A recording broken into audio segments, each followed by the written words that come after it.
तो मेरे प्यारे बच्चों, कैसे हैं आप लोग। उम्मीद करते हैं कि आप लोग खैरियत से होंगे और स्वस्थ होंगे और अपनी पढ़ाई लिखाई पर व्यस्त होंगे। प्यारे बच्चों, आज की क्लास काफ़ी दमदार होने वाली है, धाकर होने वाली है। प्यारे बच्चों, आज हम लेके आए हैं हिस्ट्री क्लास 12 का मॉडल पेपर। प्यारे बच्चों, अगर आप इस क्लास को कर लिए, मैं गारंटी कहता हूँ कि इनसे बाहर एक भी प्रश्न देखने को नहीं मिलेगा। बस मैं आपको जो कहने वाला हूँ उसको फॉलो कर लीजिए, तो गारंटी कहते हैं कि आप एग्ज़ाम में 4 डालोगे। प्यारे बच्चों, बस कुछ नहीं करना है। मॉडल पेपर हिस्ट्री का जो मैं आपको कराऊंगा 5 सेट कराऊंगा। कितना? 5 सेट कराऊंगा। 5 सेट को जो छात्र अगर कर लिए मेरे बच्चों, उनका एक भी प्रश्न हिस्ट्री से नहीं छूटेगा। एमसीक्यू का जो हम जिम्मेदारी लेते हैं, आपका एक भी प्रश्न जो मैं 5 सेट कराऊंगा उनसे बाहर आपको देखने को नहीं मिलेगा। बस आपको कंटिन्यू वीडियो देखना है बस। और एक आपको काम ये करना है, जो सवाल मैं प्रश्न कराऊंगा उनका आपको क्या करना है मेरे बच्चों, कमेंट में जवाब देना है। कमेंट में जवाब देने से ये पता चल जाएगा कि आप किस प्रश्न का जवाब जानते हो, किस प्रश्न का नहीं जानते। जिसका जानते हो, मैं आपको जो ऑप्शन बताऊंगा राइट, उससे पता चल जाएगा कि आपका स्कोर कितना हो गया। जो जानते हो उसको भी देना है कमेंट में, जो नहीं जानते हो उनको बाद में आप अपना स्कोर बता देना कमेंट में कि आप कितना प्रश्न हल कर पाए।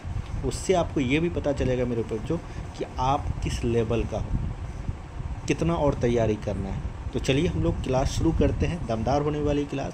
बस आपको वीडियो को जितना हो सके शेयर कीजिए अपने तमाम दोस्तों को, ताकि उनको भी हेल्प मिल जाए। चलिए शुरू करते हैं मेरे बच्चों।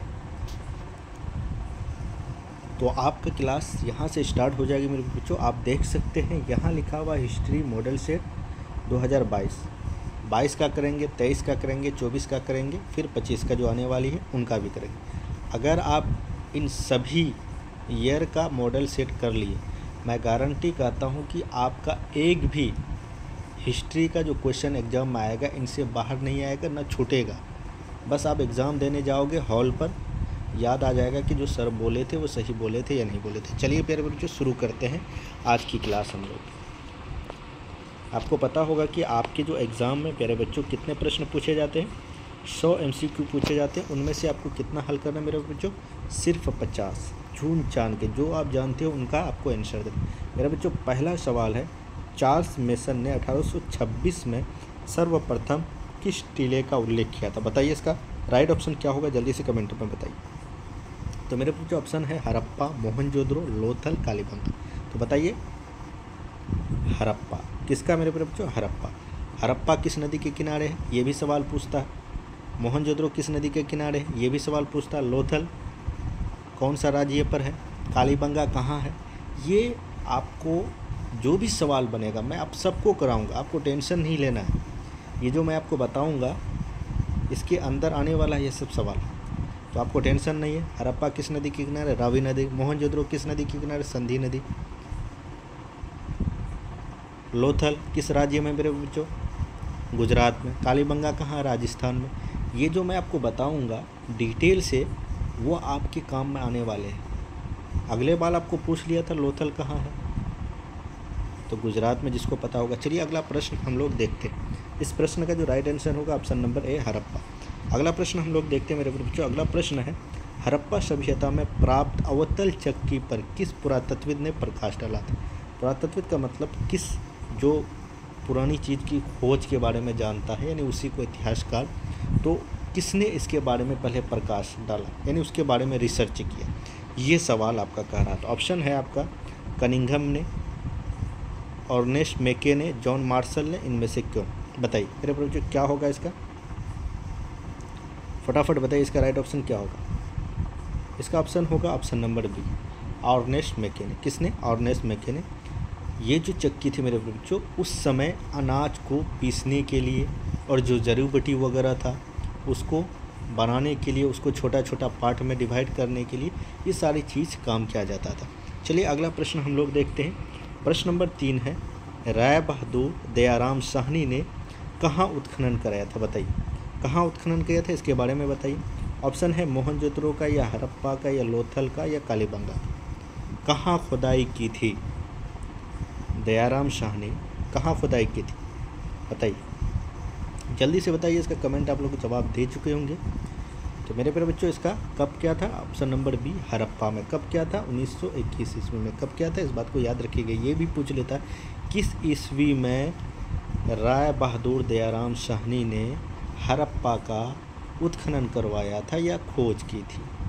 तो आपको याद होना चाहिए 1921 में हड़प्पा। अगला सवाल हम लोग देखते हैं, सिंधु सभ्यता में गोदीबारा कहाँ से मिला? गोदीबारा कहाँ से मिला है? ऑप्शन ए है कालीबंगा में, रोपर में, बनावली में या लोथल। बताइए मेरे बच्चों कहाँ मिला था? गोदीबारा कहाँ मिला था? राइट ऑप्शन होगा ऑप्शन नंबर डी। आपका क्या होगा मेरे बच्चों? लोथल। लोथल किस राज्य में? गुजरात में। चलिए अगला प्रश्न हम लोग देखते हैं, लोथल कहाँ स्थित? देखिए सवाल यहाँ आपका प्रकट हो गया। मेरे प्यारे बच्चों मैंने आपको कहा ना, ये जो सवाल है आपके एग्ज़ाम में छपने वाले, आपको टेंशन नहीं लेना, बस आप क्लास को कंटिन्यू देखिए। डेली आपका हर सब्जेक्ट का लेक्चर आने वाली। आज हिस्ट्री है, उसके बाद फिर ज्योग्राफी होगा, फिर साइकोलॉजी होगा, फिर सोशोलॉजी होगी, इकोनॉमिक्स होगी, फिर हिंदी होंगे, फिर उर्दू होंगे, फिर इंग्लिश होंगे। इस तरह का सारे सब्जेक्ट का मॉडल सेट आप कर लिए तो आपका बेड़ा पार है। एग्ज़ाम में आपको कोई नहीं रोकने वाला है नंबर लाने से, वो भी 300 नहीं 400 प्लस मेरे प्यारे बच्चों, समझे? आपको घबराना नहीं है। चलिए लोथल कहाँ स्थित है? आपको हम इसलिए मॉडल सेट करा रहे हैं क्योंकि आपने कहीं ना कहीं कोचिंग वगैरह ली होगी। अब आपको सिर्फ प्रैक्टिस करना है, ज़्यादा इधर उधर भाग दौड़ के चक्कर में नहीं रहना। लोथल कहाँ है? ऑप्शन नंबर ए गुजरात में है। चलिए अगला प्रश्न हम लोग देखते हैं मेरे बच्चों, हड़प्पा सभ्यता में सिंधु नदी के किनारे कौन सा स्थित है? हड़प्पा जो सभ्यता है सिंधु नदी के किनारे कौन स्थित है? मोहनजोदड़ो या रोपर या लोथल, कालीबंगा? बताइए। ऑप्शन ए आपका मोहनजोदड़ो। अगला प्रश्न हम लोग देखते हैं, भारतीय पुरातत्व का पिता किसे कहा जाता है? ऑप्शन ए है कनिंघम को या दयाराम साहनी को या लॉर्ड कर्जन को या जॉन मार्शल को? बताइए। बहुत इंपॉर्टेंट सवाल है, ये प्रश्न छपने वाला है, इसको आप गौर करके या स्क्रीनशॉट रख लीजिए। ऑप्शन नंबर ए होगा अलेक्जेंडर कनिंघम ने। अगला प्रश्न हम लोग देखने वाले हैं, प्रश्न नंबर आपका 8 है, हड़प्पा सभ्यता के काल में रावी नदी के किनारे कौन स्थित था? हड़प्पा जो सभ्यता था उस काल में रावी नदी जो है उसके किनारे कौन सा शहर था? बताइए। हड़प्पा था या मोहनजोदड़ो था या लोथल था या कालीबंगा था? बताइए मेरे को बच्चों। ऑप्शन नंबर ए आपका हड़प्पा। चलिए अगला प्रश्न हम लोग देखते हैं, सिंधु घाटी सभ्यता में विशाल स्नागार के अवशेष कहाँ पर? स्नागार का मतलब एक अन्नागार भी है, एक स्नागार है। स्नागार मतलब नहाने की जगह, अन्नागार मतलब जहाँ अनाज को स्टोर, खाने पीने खाद्य पदार्थ को स्टोर करके रखने का, जैसे आजकल कोल्ड स्टोर का नाम सुनते होंगे, जहाँ आलू वगैरह रखा जाता है, बाद में उसको निकाला जाता है ताकि वहाँ सामान सुरक्षित रहे, यानी वो सले गले नहीं। उसी तरह अन्नागार की भी सुविधा थी उस वक्त सिंधु घाटी सभ्यता। ठीक है मेरे बच्चों, हड़प्पा सभ्यता। तो अन्नागार कहाँ था? ऑप्शन नंबर आपका ए में है हड़प्पा, बी है मोहनजोदड़ो, कालीबंगा, लोथल। काफ़ी इंपॉर्टेंट सवाल है, कई बार ये प्रश्न आपके एग्जाम में पूछे गए। तो ऑप्शन नंबर ए है मोहनजोदड़ो, ऑप्शन नंबर बी यानी मोहनजोदड़ो। अगला प्रश्न हम लोग देखने वाले हैं, कलकत्ता में एशियाटिक सोसाइटी ऑफ बंगाल की स्थापना कब हुई? बताइए। कलकत्ता में एशियाटिक सोसाइटी ऑफ बंगाल की स्थापना कब होगी मेरे बच्चों? बताइए। ऑप्शन नंबर एक है 1784, 1783, 1785, 1790। काफ़ी इंपॉर्टेंट सवाल है, कई बार आपके एग्ज़ाम में पूछे तो पूछे ही गए, बाकी और जो कंपटीशन एग्ज़ाम है उनमें भी ये सवाल काफ़ी लोकप्रिय है। तो बताइए क्या होगा मेरे बच्चों? ऑप्शन नंबर ए आपका 15 जनवरी 1784, ये आपका आंसर होगा ऑप्शन नंबर ए यानी 1784। अगला प्रश्न हम देख रहे हैं, फूट डालकर विजय प्राप्त करने का कार्य सर्वप्रथम किस राजा ने किया? ऑप्शन है अजातशत्रु, पुष्यमित्र या अशोक, इनमें से कोई नहीं। बताइए किसने किया था मेरे प्यारे बच्चों? काफ़ी इंपॉर्टेंट सवाल है, फूट डालकर विजय प्राप्त करने का कार्य सर्वप्रथम किस राजा ने किया था? बताइए। ऑप्शन ए है आपका अजातशत्रु, जो कि राइट ऑप्शन है। अजातशत्रु ही राइट ऑप्शन। ये किस वंश का है? ये भी सवाल पूछ सकता है कि अजातशत्रु किस वंश का राजा थे, शासक थे? बताइए, कमेंट में ज़रूर बताइए इसका जवाब, जल्दी से मैं देख रहा हूँ। हर्यक वंश। कौन मेरे बच्चों? हर्यक वंश। चलिए अगला प्रश्न हम लोग देखते हैं, सर्वप्रथम हुनों को परास्त करने का श्रेय किस शासक को जाता है? ऑप्शन ए है अशोक, शकुंद्रगुप्त या समुद्रगुप्त या नेपोलियन। बताइए। ऑप्शन नंबर ए है आपका अशोक, बी है शकुंद्रगुप्त, सी है समुद्रगुप्त, ऑप्शन डी है नेपोलियन। बताइए क्या होगा मेरे प्रिय बच्चों? ऑप्शन नंबर बी आपका होगा शकुंद्रगुप्त। एक समुद्रगुप्त है, एक शकुंद्रगुप्त। ध्यान रखिएगा, थोड़ा सा भी मिस्टेक हुआ तो एक नंबर आपका ख़त्म। अगला प्रश्न है, किस शिलालेख से अशोक द्वारा कलिंग विजय का पता चला? यानी जो कलिंग युद्ध हुआ था मेरे प्रिय बच्चों, उसमें जो अशोक जीता था, उस युद्ध के बाद ही अशोक, आपको पता होगा अशोक जो राजा थे, सम्राट थे, उन्होंने युद्ध करना ही छोड़ दिया और बौद्ध धर्म को अपना लिया। तो किस शिलालेख, यानी किस शिलालेख में उसका जिक्र है? पहले ज़माने में इस तरह का कॉपी वगैरह नहीं था, तो एक तरह का वो शिलालेख में लिखा जाता था, पत्थर वगैरह में, समझे, चमड़ा वगैरह में। तो उसका कह रहा है कि प्रथम था या पाँचवा था, 10वां था, 13वां था। ऑप्शन नंबर डी होगा 13वां। किसमें? 13वां में। चलिए अगला प्रश्न हम लोग देखते हैं, कौटिल्य द्वारा लिखित ग्रंथ का नाम क्या है? जो कौटिल्य लिखा था उसका ग्रंथ का नाम क्या है? बताइए, फटाफट बताइए जल्दी से, लेट नहीं होना चाहिए मेरे बच्चों। काफ़ी इंपॉर्टेंट सवाल है, काफ़ी आसान भी है और ये एग्ज़ाम में पूछे जाते हैं। आपको आसान से मतलब बस सवाल जो पूछे जाते हैं वही कराना। कौटिल्य। ऑप्शन नंबर आपका बी होगा अर्थशास्त्र। मेघदूत किसका है? बताइए। मेघदूत किसने लिखा था? इसका लेखक का नाम क्या है? कालिदास ने। इंडिका किसने लिखा था? मेगास्थनी ने। माल की अग्निमित्र किसने लिखा था? ये भी कालिदास ने लिखा। नोट कर लीजिए इस बात। चलिए अगला प्रश्न हम लोग देखते हैं, निम्नलिखित में मेगास्थनी द्वारा लिखित पुस्तक कौन सा? हमने अभी बताया ना, मेगास्थनी। इंडिका किसने लिखा था? Option number B Indica. Arthashastra किसने लिखा था? कौटिल्य। मेघदूत किसने लिखा था मेरे बच्चों? कालिदास। चलिए अगला प्रश्न हम लोग देखते हैं, अभिज्ञान शकुंतलम के लेखक कौन थे? बताइए। अभिज्ञान शकुंतलम के लेखक कौन है? कालिदास या वाणभट्ट या अश्वघोष या कौटिल्य? बताइए, फटाफट बताइए, लेट नहीं होना चाहिए मेरे बच्चों, जल्दी जल्दी बताइए। ऑप्शन नंबर ए आपका कालिदास। चलिए अगला प्रश्न हम लोग देखते हैं, प्रयागप्रस्थी का संबंध किस गुप्त शासक से? प्रयागप्रस्थी का संबंध किस गुप्त शासक से? बताइए। ऑप्शन एक है चंद्रगुप्त, प्रथम, समुद्रगुप्त, शकुंद्रगुप्त या चंद्रगुप्त विक्रमादित्य। बताइए मेरे बच्चों क्या होगा इस प्रश्न का?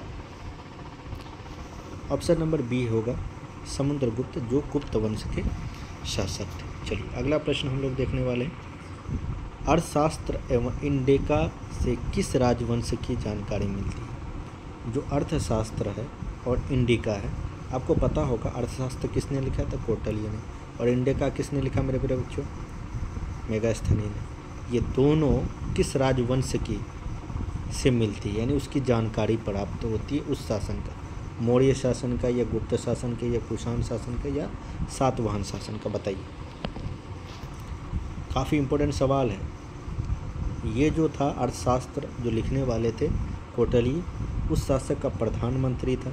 और जो ये इंडिका लिखने वाला मेगास्थनीज था, ये सेल्यूकस का सेल्यूकस ने इसको चंद्रगुप्त मौर्य के दरबार में अपना राजदूत बनाकर भेजा। राजदूत क्या होता है मेरे बच्चों? मैं आपको बताता हूँ। जैसे आज जो विदेश मंत्री होता है, यानी विदेश में अगर कुछ हुआ, कोई ऐसी चीज़ हुई, यहाँ का आप एक वहाँ होनी चाहिए बातचीत करने के लिए, उस समय उसका खबर लेके यहाँ पहुँचता था। मतलब यहाँ उन राजा के पास रह के कोई भी चीज़ को वो राजा द्वारा यहाँ पहुँचाया जाता था, वो शासक के द्वारा वहाँ पहुँचाया जाता था, उसी को राजदूत कहा जाता था। ठीक है, ऑप्शन नंबर ए आपका मौर्य होगा। चलिए अगला प्रश्न हम लोग देखते हैं, ऑप्शन नंबर उपनिषद की संख्या कितनी है? यानी उपनिषद की संख्या कितनी है? फटाफट बताइए। ऑप्शन नंबर एक है 108, 104, 110, 150। बताइए, फटाफट बताइए मेरे बच्चों क्या होगा इसका। काफ़ी इंपॉर्टेंट सवाल है, 108। चलिए अगला प्रश्न हम लोग देखते हैं, फाह्यान किसके शासनकाल में भारत आया था? फैहान किसके शासनकाल में भारत आया था? समुद्रगुप्त के या रामगुप्त के या शकुंद्रगुप्त के या चंद्रगुप्त विक्रमादित्य? बताइए मेरे बच्चों क्या होगा इसका right option? Option number D होगा चंद्रगुप्त विक्रमादित्य। चलिए अगला प्रश्न हम लोग देखते हैं, मेगास्थनीज कौन था? यात्री थे, व्यापारी थे, राजदूत थे या गुलाम थे? कौन थे? ऑप्शन नंबर आपका सी राजदूत थे। मैंने अभी आपको बताया इसके बारे में डिटेल्स। पंच चिन्ह वाले सिक्के बने होते थे। जो पंच चिन्ह वाले सिक्के थे वो किसके बने होते थे? सोने के थे या चांदी के थे या तांबे के थे या बी सी दोनों? तो बताइए क्या होगा? तो इसका राइट ऑप्शन होगा ऑप्शन नंबर डी, यानी चांदी के भी बने थे और तांबे के। याद रखिएगा, ठीक है। अगला प्रश्न हम लोग देखते हैं, भीष्म को और क्या कहा जाता है? यानी जो भीष्म था उसको और क्या कहा जाता था? बताइए। पार्थ कहा जाता था या गंगापुत्र कहा जाता है या मधुसूदन कहा जाता है या इनमें से कोई नहीं? फटाफट बताइए, भीष्म को क्या क्या कहा जाता था? मेरे प्रिय बच्चों ऑप्शन नंबर बी यानी गंगापुत्र। गंगापुत्र के अलावा आपको इसको क्या कहा जाता था, इतना जानकारी रखना है आपको, पितामह कहा जाता था। पितामह कहा जाता था। उसके बाद देवव्रत भी कहा जाता था। क्या? देवव्रत। हो सकता है कि आपको गंगापुत्र को छोड़कर पितामह कहा पूछ ले ऑप्शन में, तो आपको उसके बारे में जानना चाहिए क्या क्या कहा जाता है। चलिए अगला प्रश्न हम लोग देखते हैं, अभिमन्यु किसका पुत्र था? अभिमन्यु किसका पुत्र था? भीम का या अर्जुन का या नकुल का या सहदेव का? बताइए किसका पुत्र था? आपको पता होगा अभिमन्यु जो अर्जुन का पुत्र था, इसका माता का नाम क्या था? सुभद्रा। क्या था मेरे बच्चों? क्या? सुभद्रा माता का नाम। हो सकता है कि आपको पूछ ले अभिमन्यु के माता का नाम क्या था? सुभद्रा। याद रखिएगा। चलिए अगला प्रश्न हम लोग देखते हैं, द्रौपदी को संवैर में किसने जीता था? भीम ने, अर्जुन ने, दुर्योधन ने, कर्ण? बताइए किसने जीता था? द्रौपदी को संवैर में किसने जीता था? ऑप्शन नंबर आपका बी अर्जुन ने। किसने? अर्जुन ने। अगला प्रश्न है, कौरवों की संख्या कितनी थी? कौरवों की संख्या कितनी थी? 100 या 105, 90, 110? बताइए कितना थी मेरे बच्चों? इसका राइट जो ऑप्शन होगा ऑप्शन नंबर ए 100। चलिए अगला प्रश्न हम लोग देखते हैं, महाभारत की रचना किस भाषा में हुई थी? बताइए महाभारत की जो रचना थी वो किस भाषा में? संस्कृत में या पाली में या प्राकृतिक में या हिंदी में? काफ़ी आसान भी सवाल आपको लग रहा होगा और कोई सवाल ऐसा होगा जो आपको फर्स्ट बार लग रहा हो कि देख, तो घबराना नहीं है। अगर आपकी तैयारी अच्छी है तो इतना आसान आपको लगेगा, और आपको लगता होगा कि भारी है तो इसका मतलब आपके थोड़ी बहुत तैयारी करने की ज़रूरत है। अगर आप कंटिन्यू ये जो 5 सेट हम कराएंगे अगर कर लिए तो फिर आपका काम हो जाएगा, टेंशन नहीं लिए मेरे बच्चों। तो ऑप्शन नंबर आपका ए होगा संस्कृत। चलिए अगला प्रश्न हम लोग देखने वाले हैं, 100 सवाल करना है, समय लगेगा। स्थिर बना के अगर आप चाहते हैं आप अपने गांव में अपना नाम रोशन, अपने माँ बाप का नाम रोशन करना चाहते हैं तो आपको टाइम देना होगा मेरे बच्चों। चलिए अगला प्रश्न है, ऋग्वेदिक लोग किसकी पूजा करते थे? जो ऋग्वेद काल के लोग थे वो किसकी पूजा करते थे? विष्णु की या शिव की या लक्ष्मी की या प्रकृति? मेरे प्यारे बच्चों उस वक्त जो ये लोग था प्राकृतिक का, यानी सूर्य का, चांद का, हवा का, इंद्र का, वर्षा वगैरह का, ये सब जो इंद्र भगवान थे, सूर्य भगवान थे, उन सब का ये लोग पूजा करते थे, ना कि विष्णु। क्या कि उस वक्त जो मूर्ति था उसका पूजा वगैरह नहीं करते थे, उस वक्त प्रचलित नहीं था किसी भी, ठीक है। मूर्ति पूजा उस वक्त प्रचलित नहीं था। वो लोग प्राकृतिक यानी पेड़ पौधा, सूर्य, बारिश का जो इंद्र देवता है उनकी ये लोग पूजा करते थे। प्राकृतिक जितने भी चीज़ थे उनसे इनका लगाव था, तो उन्हीं से ये उनकी पूजा क्या करते थे। चलिए अगला प्रश्न है, नाथ मुनि का संबंध किससे है? बताइए नाथ मुनि का संबंध किससे है? जैन धर्म से, बौद्ध धर्म से, शैव धर्म से, वैष्णव धर्म से? फटाफट बताइए इसका राइट ऑप्शन क्या होगा मेरे बच्चों? फटाफट बताइए, लेट नहीं होना चाहिए। वैष्णव धर्म। किससे? वैष्णव धर्म से संबंधित। चलिए अगला प्रश्न हम लोग देखते हैं, सुत्त पिटक किस धर्म से संबंधित? काफ़ी इम्पोर्टेंट सवाल है, कई बार ये पूछे गए। बौद्ध धर्म, जैन धर्म, हिंदू धर्म, इस्लाम धर्म, बताइए। बौद्ध धर्म के संस्थापक कौन थे, जैन धर्म का संस्थापक कौन थे, इस्लाम धर्म का संस्थापक कौन थे, इनके बारे में आपको कमेंट करना है, ठीक है। ऑप्शन नंबर ए होगा बौद्ध धर्म। चलिए अगला प्रश्न हम लोग देखते हैं। महात्मा बुद्ध का बचपन का नाम क्या था, बताइए। महात्मा बुद्ध का बचपन का नाम क्या था?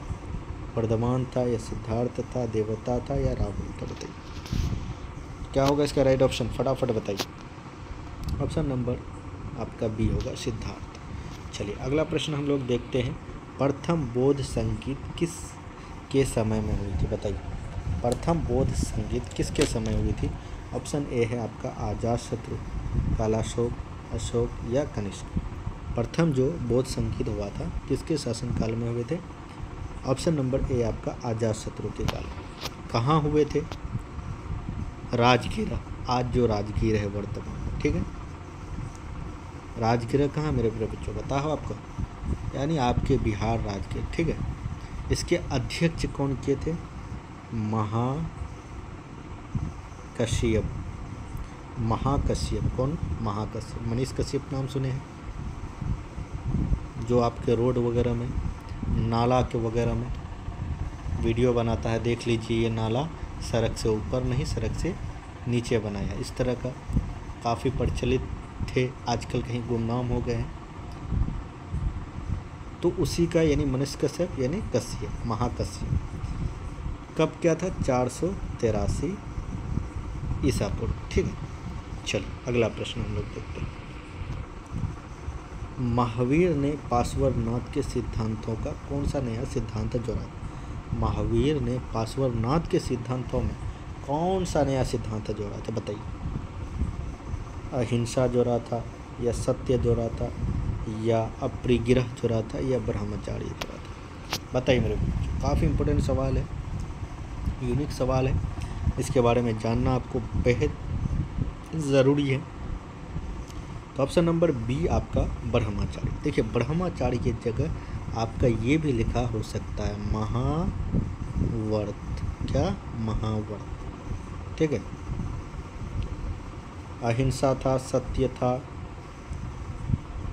अपरिग्रह भी था, ठीक है।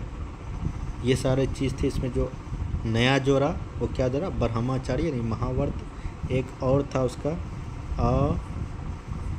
आचार्य, क्या?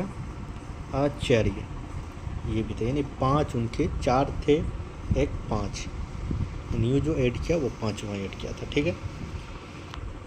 प्राचीन यानी सिद्धांत था कि आपको कोई व्यक्ति जो है अगर जैन धर्म से ताल्लुक़ रखना चाहते हैं, अपनाते हैं, तो वो सत्य बोलना चाहिए, वो किसी का हिंसा न करे, अहिंसावादी हो, आचार्य हो, अपरिग्रह हो, ब्रह्मचार्य हो, किसी से मतलब दुनिया की लालच ना हो उसके अंदर, ये सारी चीज़ उनके अंदर होनी चाहिए, तभी वो जैन धर्म के एक अच्छे अनुयायी मानने वाले हो, समझे।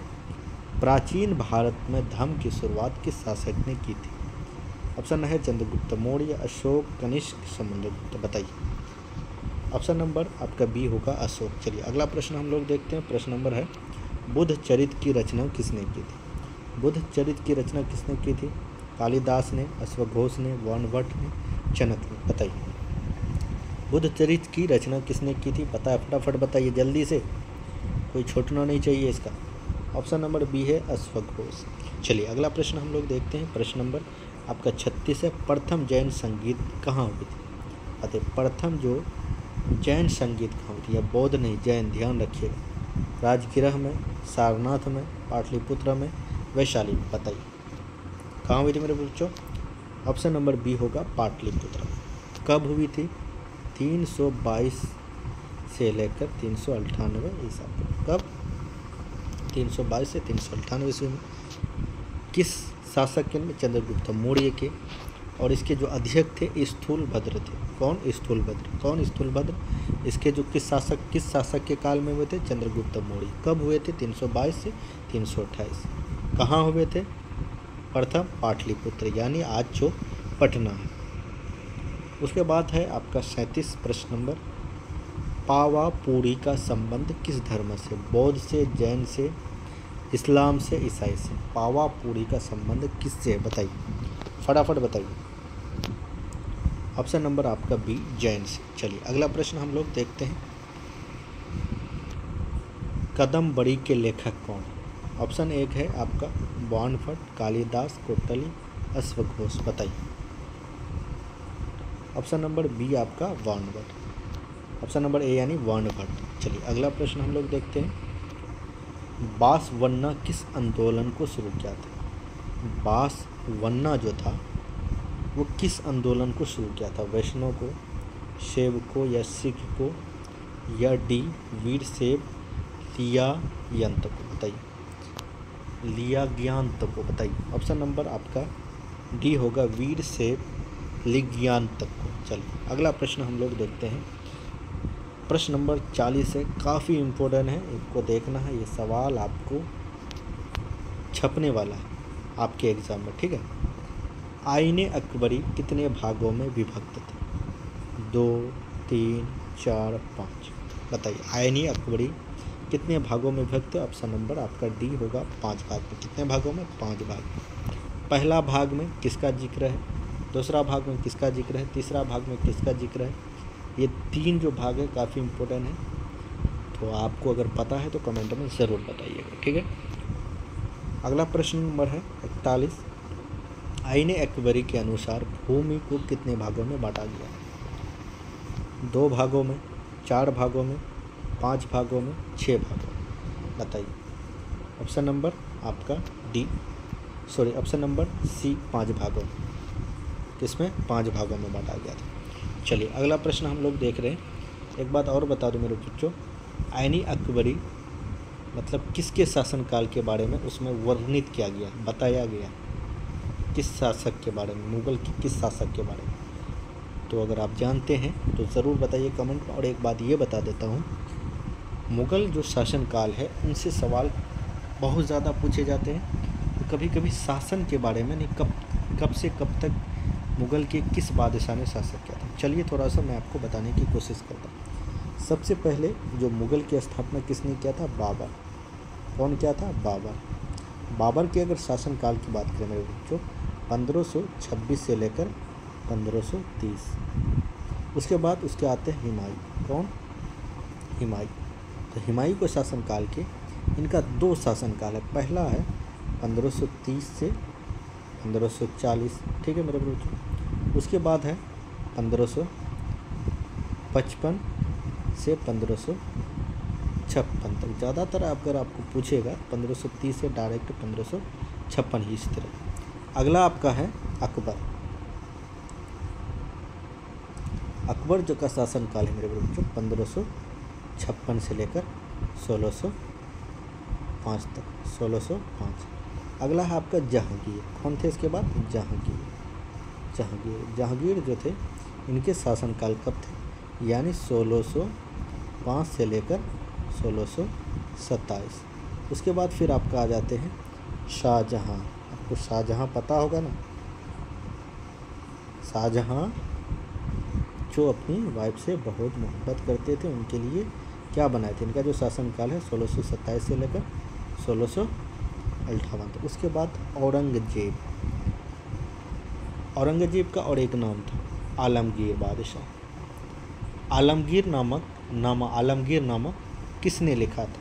अगर कोई स्टूडेंट जानते हैं तो ज़रूर कमेंट में बताओ।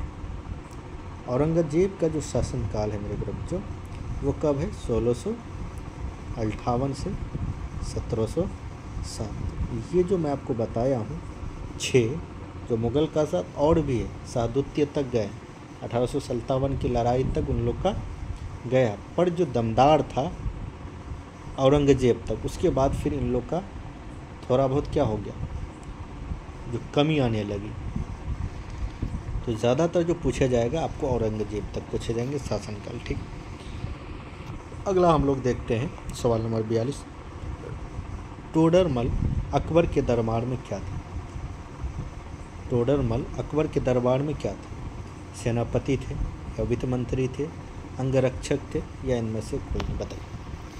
बहुत इंपॉर्टेंट सवाल है। वित्त मंत्री, यानी उसका दरबार में ये एक वित्त मंत्री थे, यानी फाइनेंस मिनिस्टर।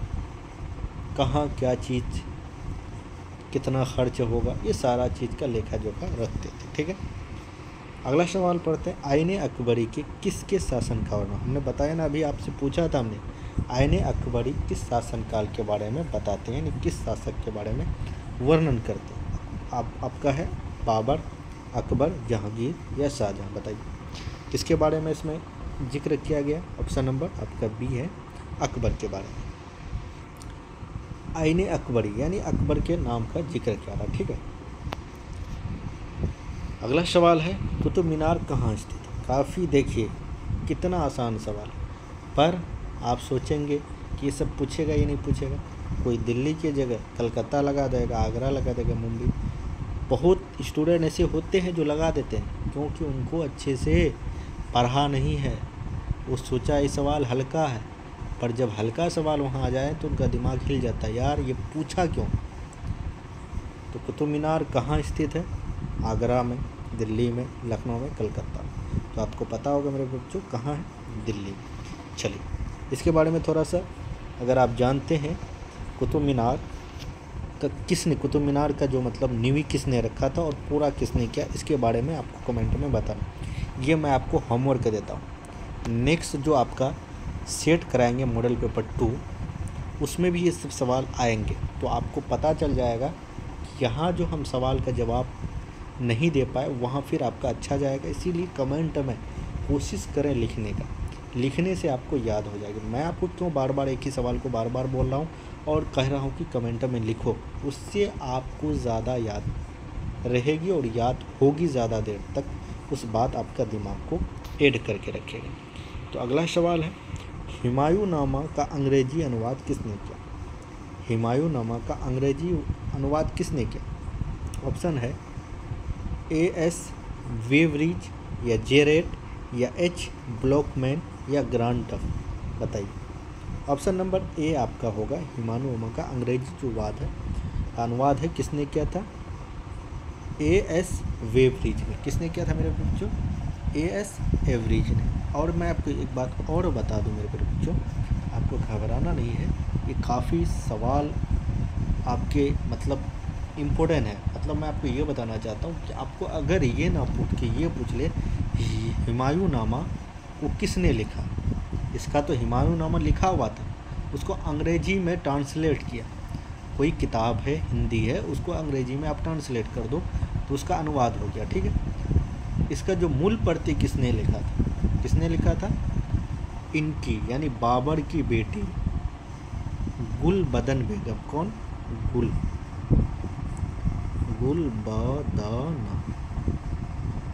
गुलबदन बेगम,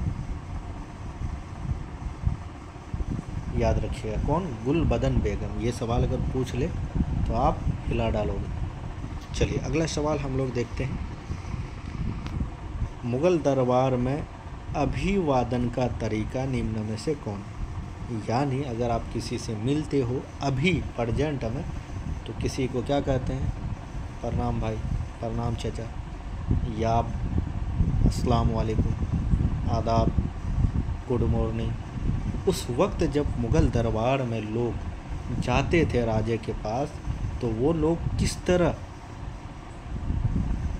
अभिवादन करते थे, तो किस तरह, सिजदा यानी सर झुका देते थे उनके सामने, कोरने यानी झुक जाते थे, यानी आप जिस तरह क्या होते हो, अगर आप थोड़ा बहुत अपना कमर को झुका लेते हो इस तरह करके, यानी आपका पैर छूते हो, पैर भी चूमता था उस वक्त। ये सभी यानी सजदा भी होते थे, कोर्निस भी होते थे, पायबोस भी होते थे, यानी इनमें से सभी। चलिए अगला प्रश्न हम लोग देखते हैं। अकबर ने दीन इलाही कब शुरू किया, बताइए। अकबर ने दीन इलाही कब शुरू किया, कब शुरू किया बच्चों, 1562 में, 1564 में, 1579 में, 1581। देखिए यहाँ थोड़ा सा मिस्टेक है, यानी ये जो होगा 1582 में। कब होगा, दीन इलाही 1582, 1582 कब, 1582। यहाँ थोड़ा मिस्टेक है, 1581 लिखा हुआ, पर आपको याद रखना है 1582। चलिए अगला है, देखिए वही सवाल यहाँ आपको नज़र आ गया। हमने क्या बताया, गुलबदन बेगम। ये गुलबदन बेगम कौन है? हुमायूं का कौन है? हुमायूं कौन लगेंगे इसका? यानी हुमायूं की भतीजी हुई, और हुमायूं उनका सॉरी बोले भतीजी नहीं, इनका भाई हुआ यानी सौतेला भाई हुआ। अकबर, ये जो आपका अबू बकर सॉरी बोल रहे हैं बाबर जो हुए, बाबर की बेटी हुई। ये क्या थी? लेखिका। हमने बताया ना अभी लेखिका के बारे में। ये एक लेखक थे जो हुमायूं नामा लिखा था। उनकी अंग्रेजी अनुवाद किसने किया था? आपको पता होगा, हमने बता भी दिया है। चलिए अगला सवाल है, मुग़ल चित्रकला किसके समय में चरम आकर्षक में आया था? यानी किसके समय में प्रचलित हुए थे? बाबर का, अकबर का, जहांगीर का, शाहजहां का? बताइए किसके शासनकाल में चरमोत्तो आकर्षण में आए थे, यानी चरमो आकर्षण में आए थे, यानी प्रचलित हुए थे? बताइए फटाफट बताइए इसका। हम लोग 50 सवाल क्रॉस कर चुके हैं, तो घबराना नहीं है, और 50 पक्का है, यानी आप सेंचुरी पुराने में लगभग समय है।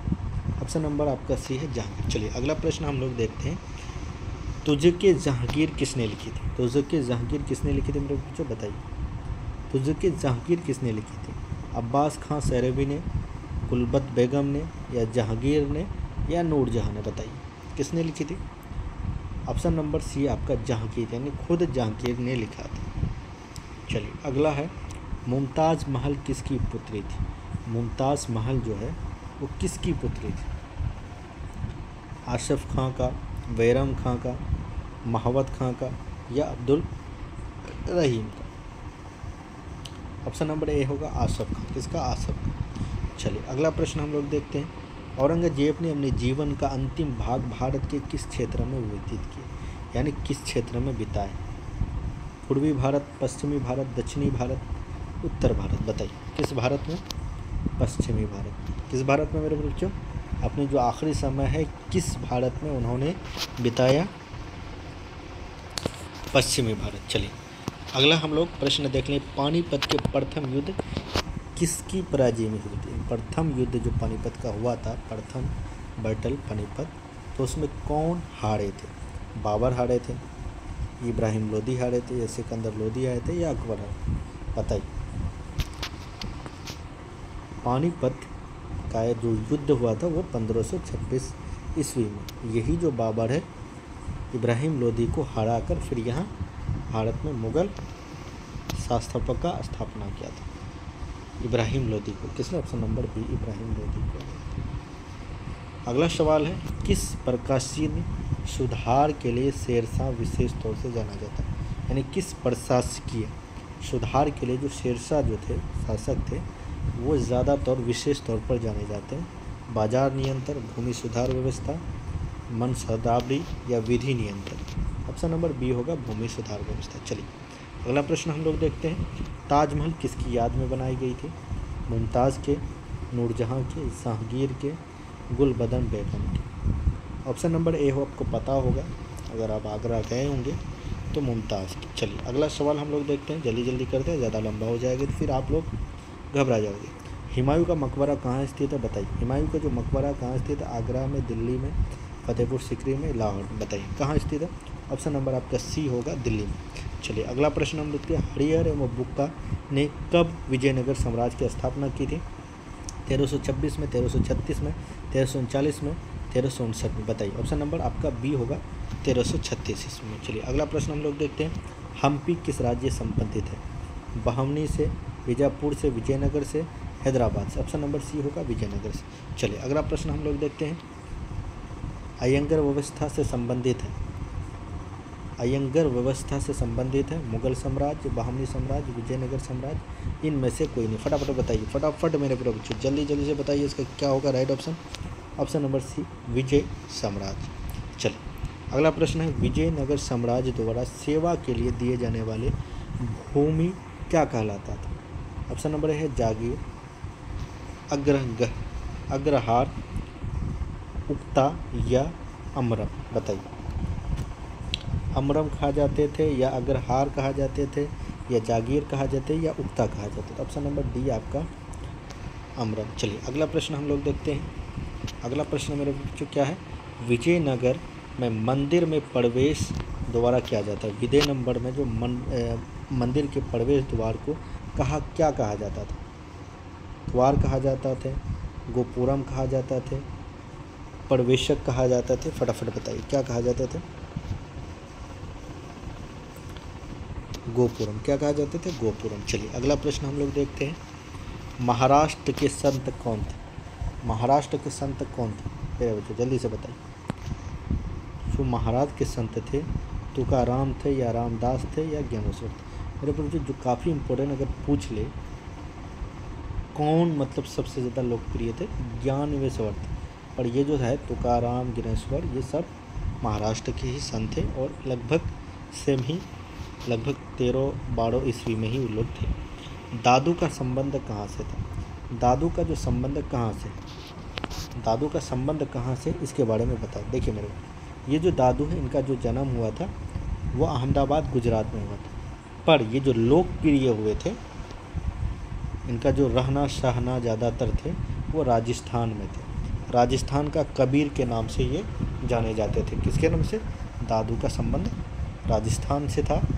इसमें जो ऑप्शन होगा, ठीक है, वहाँ वो लोकप्रिय हुए थे और राजस्थान के लोग इनको क्या कहते थे? कबीर। राजस्थान के कबीर के नाम से भी जाने जाते थे, याद रखिएगा। शंकराचार्य का मत था, शंकराचार्य का मत था देववाद या अदेववाद या भेदाभेदवाद या देववाद। बताइए। ऑप्शन नंबर बी होगा अद्वैतवाद। चलिए अगला प्रश्न हम लोग देखते हैं। काशी में किस प्रसिद्ध संत का जन्म हुआ?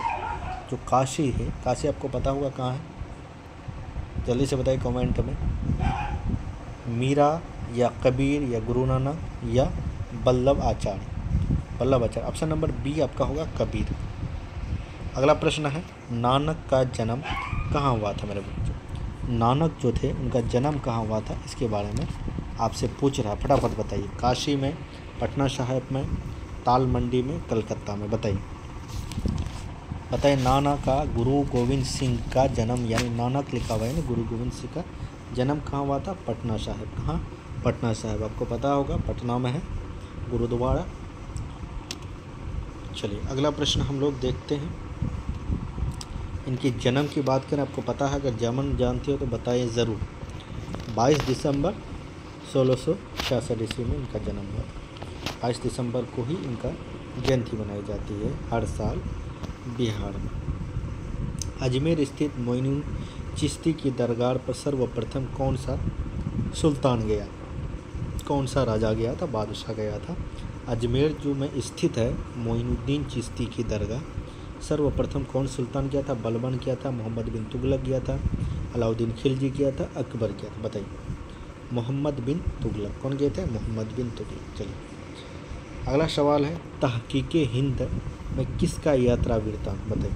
तहकीके जो हिंद है ये फयान का है या मोरक्को पोलो का है या अलबरौनी का है या अब्दुल रज़्ज़ाक का? बताइए किसका है मेरे बच्चों, फटाफट बताइए। तहकीके हिंद अलबरौनी का है। किसका है? अलबरौनी। काफ़ी इंपॉर्टेंट सवाल। एक बात और मैं आपको बता दूं, अलबरौनी एक ऐसी यात्रा है, इनके बारे में एक सवाल आएगा, वहाँ आपको बताने की कोशिश करूँगा, ज़्यादा समझ में आएगा। लो आ भी गया।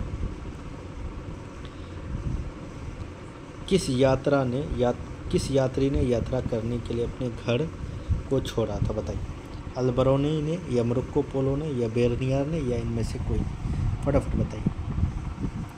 सॉरी बोल रहे हैं, अलबरौनी नहीं था, वो इब्न बतूता था। इब्न बतूता, यानी अलबरौनी तो वो लिखा है, उसका जो बुक है, किस यात्री ने यात्रा करने के लिए अपने घर को छोड़ा? बताइए। ये सवाल काफ़ी इम्पोर्टेंट है और ये यूनिक सवाल है। इस सवाल को जानना आपके लिए एक तरह का गिफ्ट है। अगर आप इस सवाल को जान लिए, सवाल मैं आपको बता दूं, यहाँ नहीं पूछेगा तो ये आपके और जो कंपटीशन एग्ज़ाम होंगे वहाँ आपको देखने को मिलेगा मेरे बच्चों। ये बहुत ही अच्छा सवाल है, दमदार सवाल। इब्न बतूता मोरक्को निवासी है। आपको बता दूं, इब्न बतूता कौन सा पुस्तक लिखा था, इसके बारे में आप लोग ज़रूर बताएं। ये लगभग 13वीं सदी में 21 साल की उम्र में अपने घर को छोड़ा था यात्रा करने 30 वर्षों में, यानी 30 वर्षों में से 44 देशों का दौरा किया। 30 वर्षों में 44 देशों का दौरा किया था, समझ लीजिए। कौन था इनमें से? ऑप्शन नंबर डी होगा। इनमें से कोई नहीं, यह इब्न बतूता थे जो घर यात्रा करने के लिए छोड़ दिए थे। कौन मेरे बच्चों? Ibn Battuta. चलिए, घबराना नहीं है, थोड़ा सा। कहाँ थे हम लोग? सवाल नंबर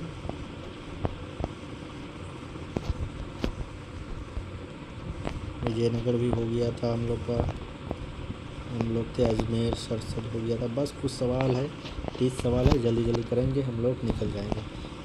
कैप्टन हॉकिंस किस देश का था? बताइए।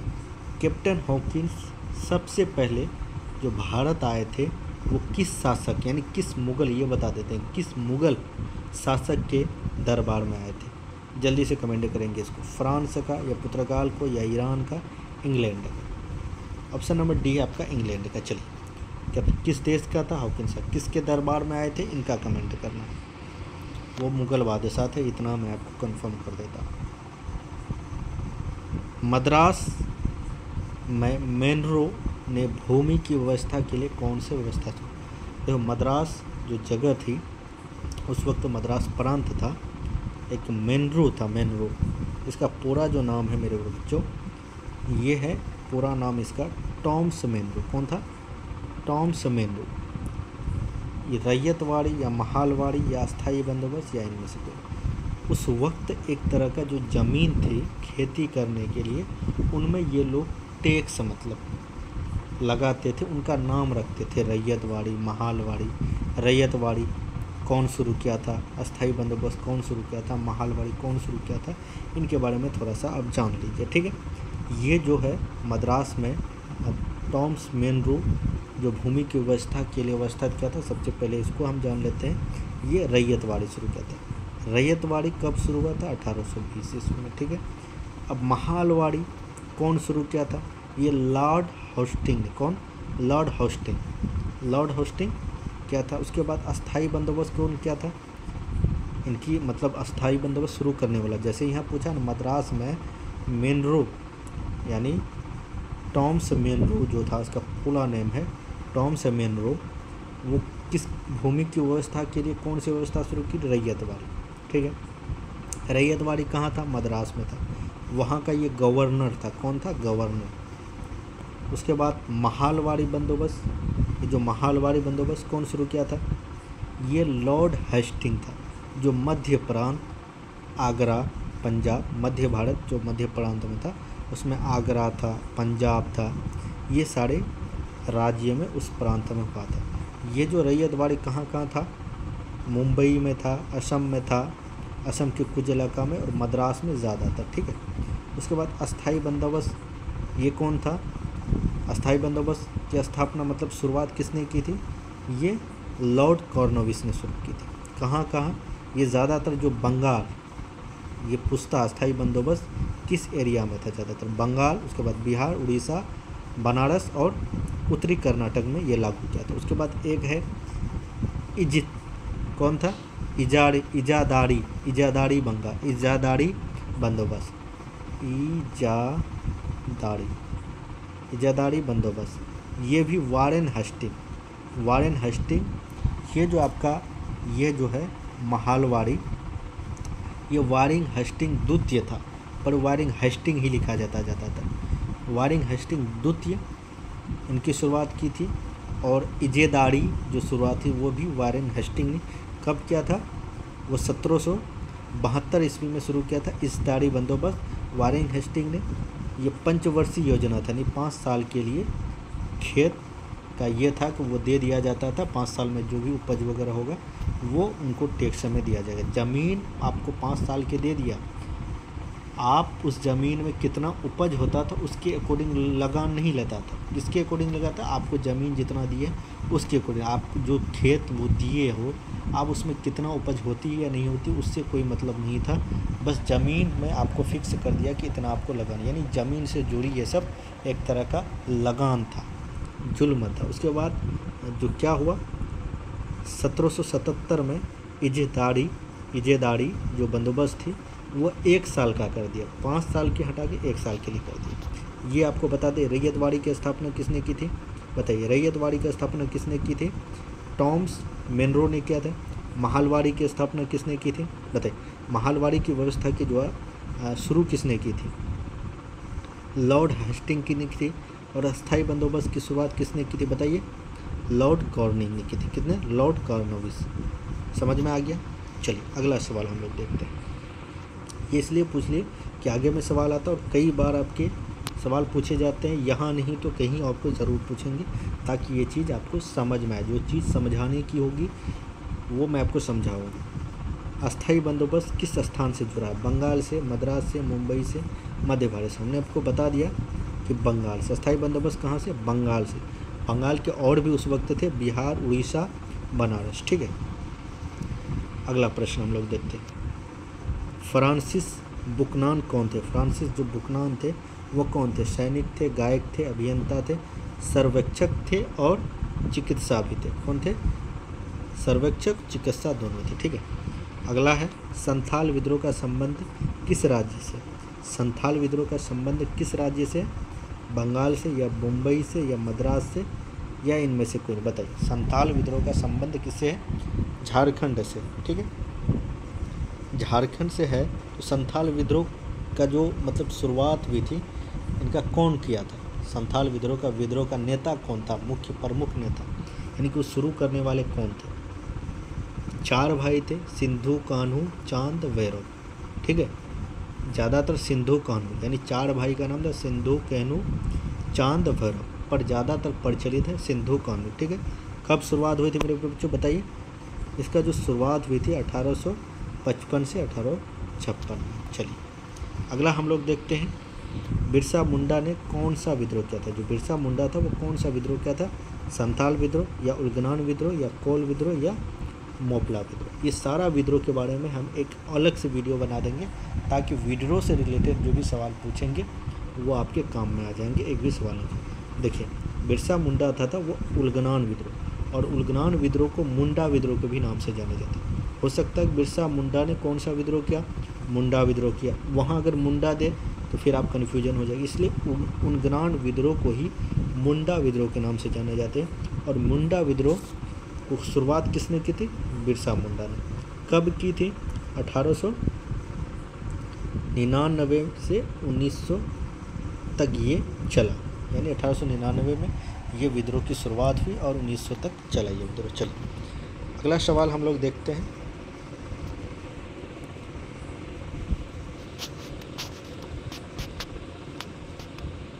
चलिए इधर से चले जाते हैं। देखिए सवाल नंबर 10 है, स्वतंत्र भारत के प्रथम प्रधानमंत्री कौन थे। स्वतंत्र भारत के प्रथम प्रधानमंत्री सरदार पटेल थे, मौलाना आज़ाद थे, राजेंद्र प्रसाद थे, जवाहरलाल नेहरू। चलिए उससे पहले मैं आपको बताऊँ, सरदार पटेल अंतरिम सरकार में या सरकार में कौन थे, ये बताइए।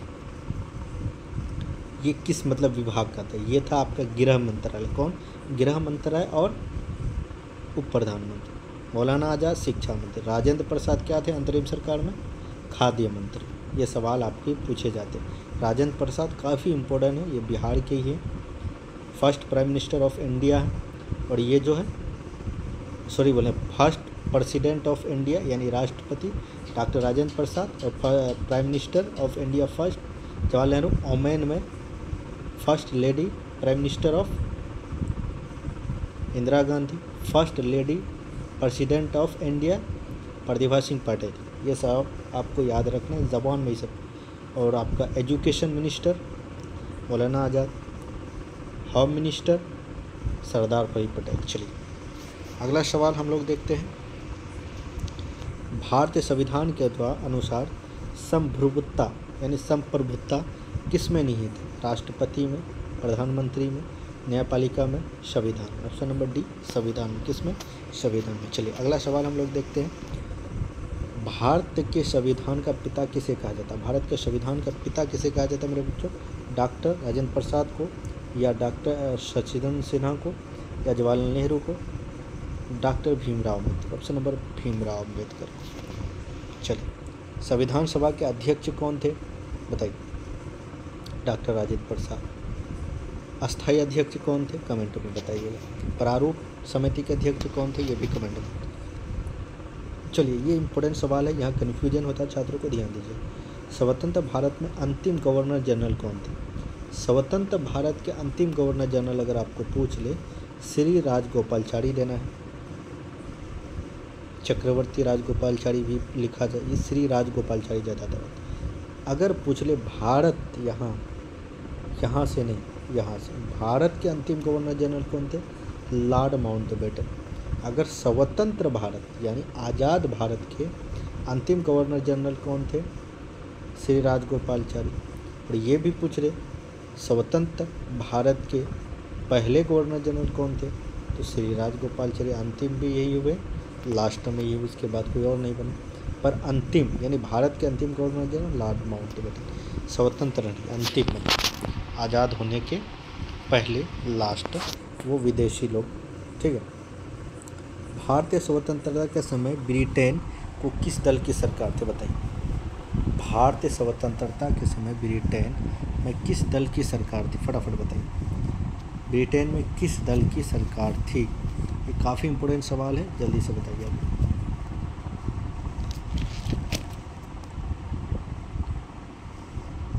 फटाफट बताइए। लेबर पार्टी का, रिपब्लिक पार्टी, डेमोक्रेटिक पार्टी या लिबरल पार्टी?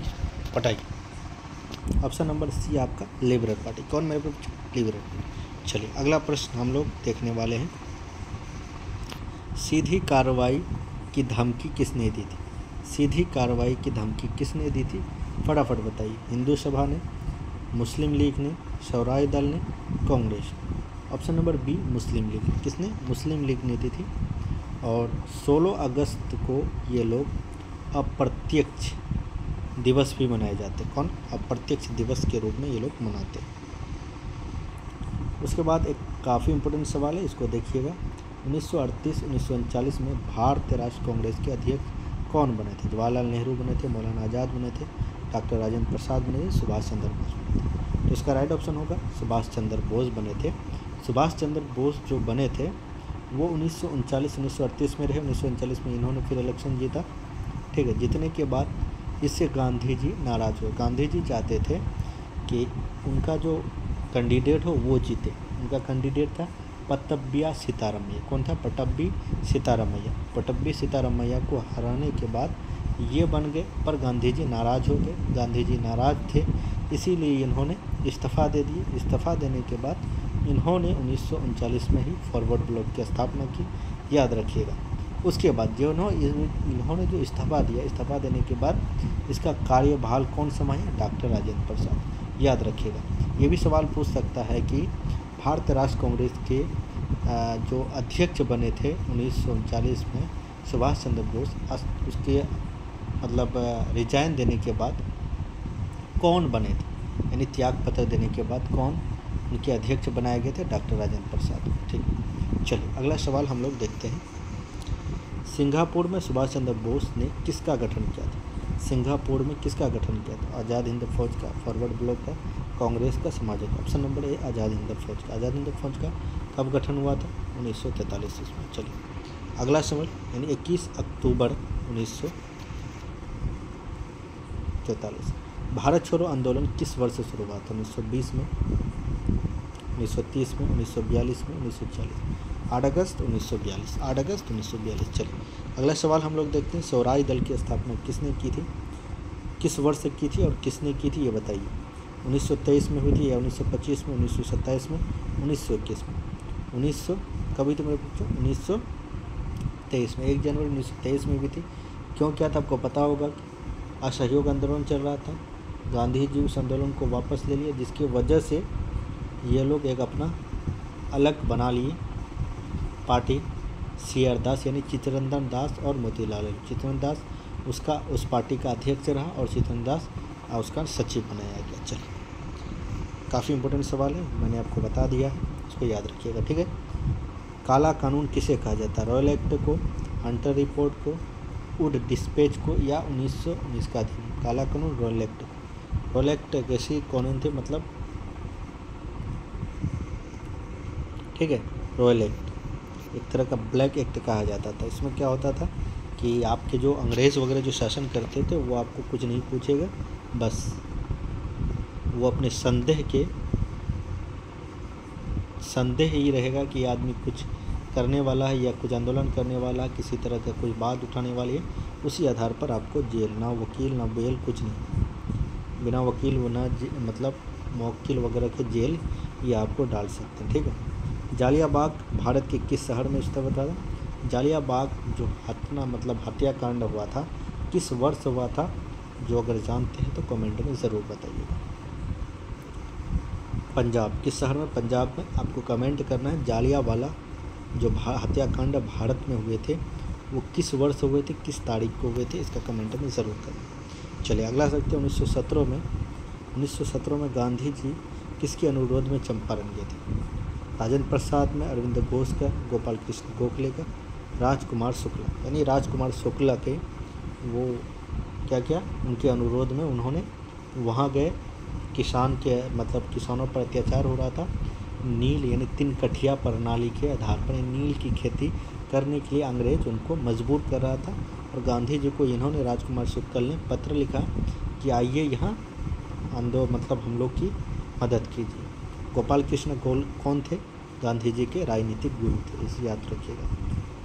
चोरा चोरी किस वर्ष से स्थित हुए थे? चोरा चोरी जो कांड था वो कहाँ हुआ था?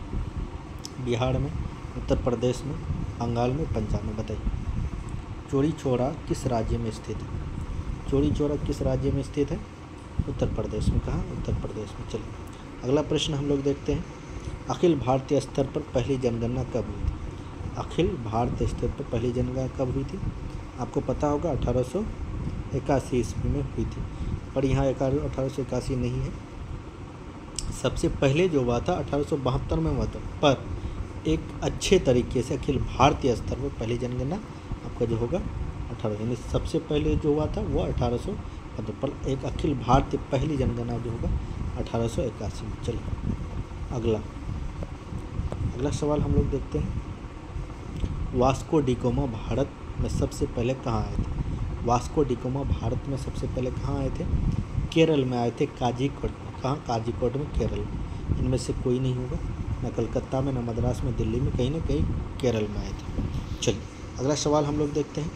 इंडिया गेट का निर्माण कब हुआ था? इंडिया गेट का निर्माण कब हुआ था? 1911 में, 1921 में, 1931 में, 1941 में, बताइए। इंडिया गेट का निर्माण कब हुआ था? 1921 में। किसने किया था, किसकी याद में किया था, इसके बारे में कमेंट में आपको लिखना है। चलिए विक्टोरिया मेमोरियल किस शहर में? विक्टोरिया जो मेमोरियल है किस शहर में है? मुंबई में, मद्रास में, कलकत्ता में, दिल्ली में। ऑप्शन नंबर बी होगा कलकत्ता। ठीक है, विक्टोरिया मेमोरियल। अगला है 7 द्वीपों का नगर किसे कहा जाता है? मुंबई को, कलकत्ता को, मद्रास को, शिमला को। ऑप्शन नंबर बी मुंबई को कहा जाता है। चलिए अगला सवाल हम लोग देखते हैं। व्यापक का सिद्धांत किसने लागू किया था? व्यापकत का सिद्धांत किसने लागू किया था? डलहौजी ने, या लॉर्ड रिपन ने, लॉर्ड कर्जन ने, लॉर्ड इरविन ने? किसने किया था? लॉर्ड डलहौजी। चलिए अगला सवाल है। बहादुर शाह जफर को कहाँ गिरफ्तार किया गया था? बहादुर शाह जफर को कहाँ गिरफ्तार किया गया था? लाल किले में, हुमायूं के मकबरे में, अलाई दरवाजे में, या इनमें से? ऑप्शन नंबर बी हुमायूं के मकबरे। चलिए अगला प्रश्न हम लोग देखते हैं। किसने 1857 के विद्रोह को प्रथम स्वतंत्रता संग्राम कहा था? कार्ल मार्क्स ने, आर.सी. मजूमदार ने, या पी. लॉरेंस ने, या वी.डी. सावरकर? कौन कहा था? Option number D VD. Savarkar ने कहा था। 1857 का जो विद्रोह प्रथम स्वतंत्रता संग्राम है, VD. Savarkar, option number D. चलिए अगला प्रश्न हम लोग देखते हैं।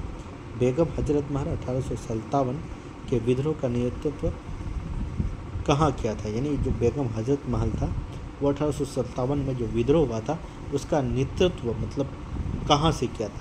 वो अवध, यानी अवध भी रहेगा या लखनऊ रहेगा। लखनऊ रहेगा तो आपको लखनऊ लिखना है। ठीक है, लखनऊ रहेगा तो लखनऊ आपको टिक करना है। अवध रहेगा तो अवध को ही लखनऊ कहा जाएगा। अब ये बताइएगा मेरे बच्चों, झांसी से किसने किया था? दिल्ली से किसने किया था? बिहार से किसने किया था? ये आप अगर कमेंट में जो कर दिए मैं उसका कमेंट पिन कर दूंगा, वहाँ मैं आपको बता दूंगा कि आप इसका सवाल का सही जवाब दिए हो, तो इसका मतलब आपने बहुत अच्छे से डीपली से पढ़ा है, तो आपको ये जो नंबर है लाने से कोई नहीं रोकेगा। बिहार से कौन 1857 का विद्रोह का नेतृत्व कर रहा था? दिल्ली से कौन कर रहा था? झांसी से कौन कर रहा था? ठीक है, चलो अगला सवाल हम लोग देखते हैं। बंगाल में अस्थाई बंदोबस्त शुरुआत करने का श्रेय किसको कहा जाता है? बंगाल में अस्थाई बंदोबस्त की शुरुआत करने का श्रेय हमने आपको बताया है। अस्थाई बंदोबस्त, सारा महलवाड़ी बंदोबस्त, सारा चीज़ हमने बता दिया है। तो इसका क्या होगा? Lord Cornwallis. कौन? Lord Cornwallis. चलिए अगला सवाल हम लोग देखते हैं। सिंधु कान्हू का तट है, हमने बताया ना भी, सिंधु कान्हू चांद भैरव चारों भाई थे।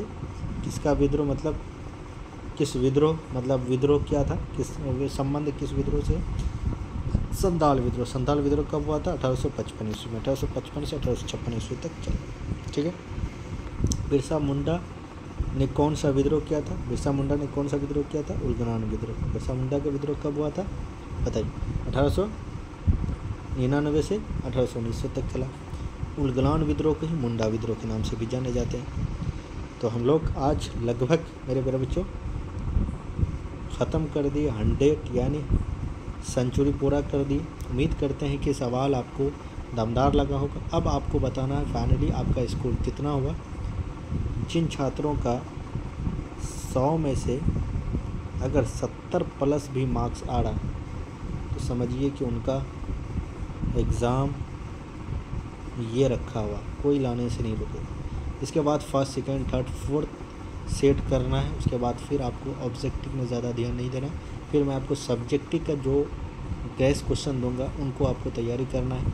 उसके बाद फिर मेरा ज्योग्राफी क्लास शुरू होने वाली है, मॉडल पेपर। उसके बाद फिर आपका हिंदी, उर्दू, इंग्लिश, फिर सोशलॉजी, साइकोलॉजी, यानी ऑल जो आपका क्लास 12 तक का है उनका चलेगा। उसके बाद 10 तक का भी जो भाई बहन है उनको बता दीजिएगा, इसमें आ जाए आसान स्टडी यूपीएससी चैनल पर। उनको free of course PDF, note, हर एक चीज़ मिलेगा, बस आपको तैयारी करना है। चलिए फिर मिलते हैं नेक्स्ट वीडियो पर।